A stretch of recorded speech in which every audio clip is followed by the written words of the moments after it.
나가서 어찌어찌한 구절을 붙잡고 하나님께서 그 말씀을 주셨다고 여긴다면 그는 하나님을 점쟁이 정도로 아는 사람으로서 결국 점쟁이 앞에 선 사람밖에 되지 않는다. 사람은 누구나 위기에 처하면 하나님을 부르게 된다. 어머니를 불러도 사랑하는 사람의 이름을 불러도 어머니는 위기에 처한 자식을, 사랑하는 사람은 위기에 처한 자기 애인을 구해줄 수 없다. 비행기에서 낙하했는데 낙하산이 펴지지 않았을 때 소위 주기도문을 외워보라. 무슨 응답이 있겠는가?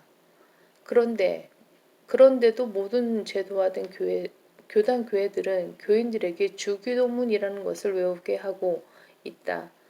중한 수술을 받는 환자를 위해 기도하지 않고 주기도문을 외워보라. 그야말로 쓸데없는 짓을 하는 것이 된다. 소위 교회라는 곳에서 엉터리 목사들은 엉터리 교리를 가르치며 이교도들이 하는 것처럼 헛된 반복을 하지 말라라는 주님의 명령을 거역하고 있는 것이다. 그게 무슨 교회인가?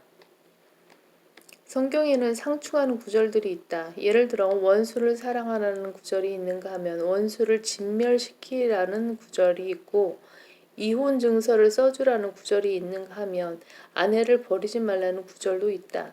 친구를 도와주라는 구절이 있는가 하면 보증을 서지 말라는 구절이 있고 꿀을 먹으라는 구절이 있는가 하면 먹지 말라는 구절도 있다. 그리고 남을 판단하지 말라는 구절이 있는가 하면 판단하라는 구절도 있다. 성경을 설교하고 가르치겠다고 나선 사람이 말씀을 공부하지 않으면 수치를 당하게 된다.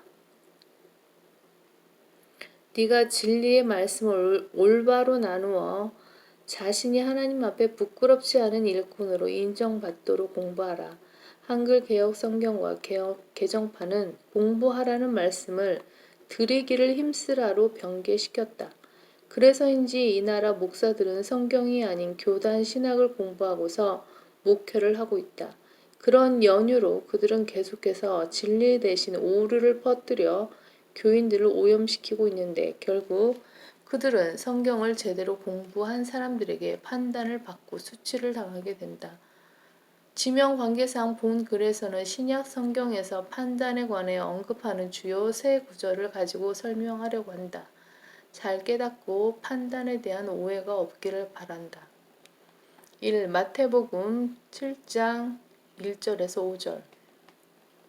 이 구절은 진리이다. 사람은 누구나 완벽할 수 없다. 누구나 실수할 수 있고 상대가 범한 실수보다 더 큰 실수를 할 수도 있다. 그러나 이 구절을 가지고 자기의 잘못과 무지를 정당화하는 도구로 써먹어서는 안 될 것이다. 조종사가 되려고 훈련을 받는 학생에게 이 구절을 적용해 보라. 학생이 교관에게 이 구절을 들이대면서 자신의 실수를 판단하지 말라고 한다면 어떻게 되겠는가? 너무 극단적인 사례 같은가?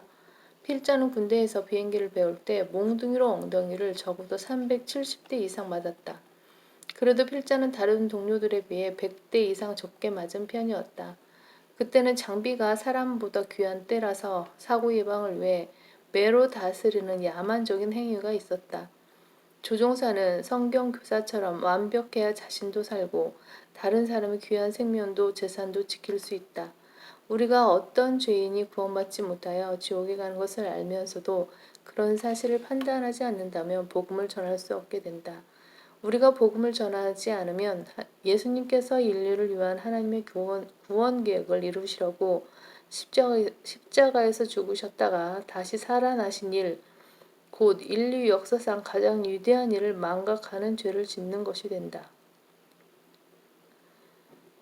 누군가가 엉뚱한 이단 교리에 빠져 예수 믿으면 복을 받고 병도 낫게 된다며 지상 삶에만 치중한 나머지 예수님의 다시 오심을 기다리지 않고 사는 것을 알면서도 우리가 이를 묵인한다면 그 사람이 어떻게 바른 길로 돌아설 수 있겠는가? 예수님을 잘못 믿어 패가 망신한 사람이 한둘이 아니며 심지어 몸을 망치고 미쳐버린 사람도 부지기수다. 그런 사람들이 잘못 가고 있는 것을 보면서도 수수방관하는 것이 과연 진리를 아는 사람의 도리인가? 일본 지하철에서 술에 취해 선로로 떨어진 사람을 구하려다가 목숨을 잃은 사람도 한일 양국에서 추앙을 받았다. 하물며 술에 취한 사람 같은 우리 죄인들을 구원하시려고 십자가에 질고를 지신 그분을 전하겠다고 교회를 세운 목사들이